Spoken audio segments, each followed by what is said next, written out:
Hello കൂട്ടുകാരെ, ഞാനിവിടെ ഉണ്ടാക്കാൻ പോകുന്നത് എന്താണെന്നറിയാമോ? ഒരു നല്ല ചമ്മന്തിയാണ് ഞാനിവിടെ ഉണ്ടാക്കാൻ പോകുന്നത്.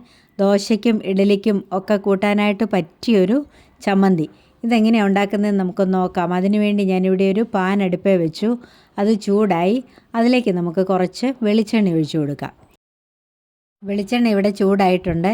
ഇനി ഇതിലേക്ക് ഞാനിവിടെ ഒരു 1.5 ടേബിൾ സ്പൂൺ ഉഴുന്നുപരിപ്പ് കഴുകി എടുത്തിട്ടുണ്ട്. അതിട്ട് കൊടുക്കാം. അതിട്ട് കൊടുത്തിട്ട് നല്ലതുപോലെ ഒന്ന് സോട്ട് ചെയ്തെടുക്കാം. ഇതൊരുമാതിരി ഒന്ന് നിറം മാറുമ്പോഴത്തേക്ക് ഞാനിവിടെ ഒരു 5-6 അല്ലി വെളുത്തുള്ളി എടുത്തിട്ടുണ്ട്. അതുകൂടി ഇതിലേക്ക് ചേർത്ത് കൊടുക്കാം. എന്നിട്ട് അതുമൊന്ന് വഴറ്റിയെടുക്കാം. എൻ്റെ ഈ വീഡിയോ കാണുന്നവരാരെങ്കിലും എൻ്റെ ചാനൽ സബ്സ്ക്രൈബ് ചെയ്യാതെയാണ് കാണുന്നതെങ്കിൽ ഒന്ന് സബ്സ്ക്രൈബ് ചെയ്ത് സപ്പോർട്ട് ചെയ്യണേ. അടുത്തുള്ള ആ ബെല്ലൈക്കൺ കൂടി ഓൾ പ്രസ് ചെയ്ത് മറക്കാതെ ഒന്ന് എനാബിൾ ചെയ്യണം. എങ്കിലേ ഞാനിടുന്ന വീഡിയോസൊക്കെ നിങ്ങൾക്ക് നോട്ടിഫിക്കേഷനായിട്ട് ലഭിക്കത്തുള്ളൂ.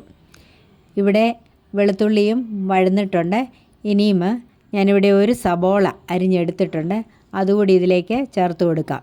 എന്നിട്ട് അതുമൊന്ന് ഇളക്കി ഒന്ന് വഴറ്റിയെടുക്കാം.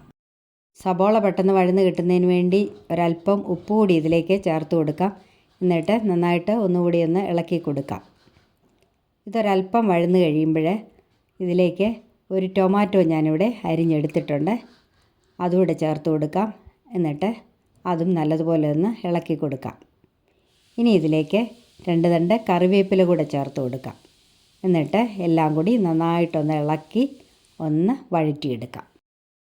സബോളയും ടൊമാറ്റോയും എല്ലാം ഇവിടെ വഴന്നു. ഇനി ഞാനിവിടെ ഒരു 1/2 കപ്പ് തേങ്ങ തിരുമ്മി എടുത്തിട്ടുണ്ട്. അതുകൂടി ഇതിലേക്ക് ചേർത്ത് കൊടുക്കാം. എന്നിട്ട് നന്നായിട്ടൊന്ന് ഇളക്കി അതുമൊന്ന് വഴറ്റിയെടുക്കാം. ഈ തേങ്ങ ഒന്നും ഒത്തിരി മൂക്കേണ്ട കാര്യമില്ല. ഇതിൻ്റെ വെള്ളമൊന്ന് പറ്റി കിട്ടിയേച്ചാൽ മതി. അതുവരെ നമുക്കൊന്ന് ഇളക്കി ഒന്ന് വഴറ്റിയെടുക്കാം. ഇത് നല്ല ടേസ്റ്റുള്ളൊരു ചമ്മന്തിയാണ്. ഇത് ഞാൻ സ്ഥിരം ഇവിടെ വീട്ടിലുണ്ടാക്കാറുണ്ട്. എല്ലാവർക്കും ഭയങ്കര ഇഷ്ടമാണ്. ഇവിടെ കണ്ടോ, തേങ്ങയുടെ വെള്ളമെല്ലാം പറ്റിയിട്ടുണ്ട്. ഇനി നമുക്കിതിലേക്ക് 2 ടേബിൾ സ്പൂൺ കാശ്മീരി ചില്ലി കൂടി ചേർത്ത് കൊടുക്കാം. കാശ്മീരി ചില്ലി കൂടി ചേർത്തിട്ട് അതിൻ്റെ ആ പച്ചമണം മാറുന്നത് വരെ ഒന്നുകൂടി ഒന്ന് ഇളക്കി കൊടുക്കാം. ഇത് വളരെ സിമ്പിളായിട്ട് ഉണ്ടാക്കാൻ പറ്റുന്ന ഒരു റെസിപ്പിയാണ്. നല്ല ടേസ്റ്റി ആയിട്ടുള്ള ഒരു ചമ്മന്തിയുമാണ്. മുളക് പൊടിയും ഇവിടെ മൂത്തിട്ടുണ്ട്. അതിൻ്റെ പച്ചമണമൊക്കെ മാറി. ഇനി നമുക്കിത് തീ ഓഫ് ചെയ്ത് വാങ്ങി വയ്ക്കാം. ഇതിനിയൊന്ന് തണുക്കട്ടെ. ഞാനിനിയും ഇതൊരു മിക്സിയുടെ ജാറിലേക്ക് ഇട്ട് കൊടുത്തിട്ടുണ്ട്. ഇനി ഇത് നന്നായിട്ടൊന്ന് അരച്ചെടുക്കാം. ചമ്മന്തി ഞാനിവിടെ അരച്ചെടുത്തിട്ടുണ്ട്. വെള്ളം ചേർക്കാതെയാണ് ഞാൻ അരച്ചിരിക്കുന്നത്. വീണ്ടും ഞാനിവിടെ ഒരു പാൻ അടുപ്പേ വെച്ചു. അത് ചൂടായി. അതിലേക്ക് നമുക്ക് കുറച്ച് വെളിച്ചെണ്ണ ഒഴിച്ചു കൊടുക്കാം.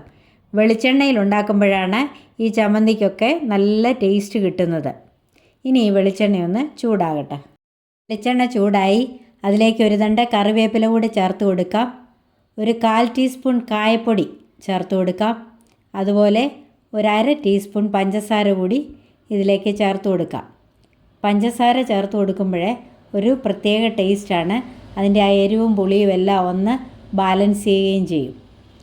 ഇനി നമുക്ക് അരച്ച് വെച്ചിരിക്കുന്ന ചമ്മന്തി കൂടി ഇതിലേക്ക് ചേർത്ത് കൊടുക്കാം. എന്നിട്ട് നന്നായിട്ടൊന്ന് മിക്സ് ചെയ്തെടുക്കാം. ഇത് നല്ലതുപോലെ ഒന്ന് ഇളക്കി കൊടുക്കാം. ഒന്നുകൂടി ഒന്ന് വഴറ്റിയെടുക്കാം. ഇതിങ്ങനെ വെളിച്ചെണ്ണയ്ക്കകത്ത് കിടന്ന് വഴലുമ്പോഴേ ഒരു പ്രത്യേക സ്മെല്ലാണ്. ആ കായമൊക്കെ ചേർന്നിരിക്കുന്നത് കൊണ്ട് അതിന് നല്ല ടേസ്റ്റുമാണ്. ഇപ്പോൾ ദോശ ഇഡലി ഉണ്ടാക്കുമ്പോൾ ഞങ്ങളുടെ വീട്ടിലെ തേങ്ങാ ചമ്മന്തി ഒന്നും ആർക്കും വേണ്ട. ഈ ഒരു ചമ്മന്തി മതി കൊച്ചു കുഞ്ഞുങ്ങൾക്ക് പോലും.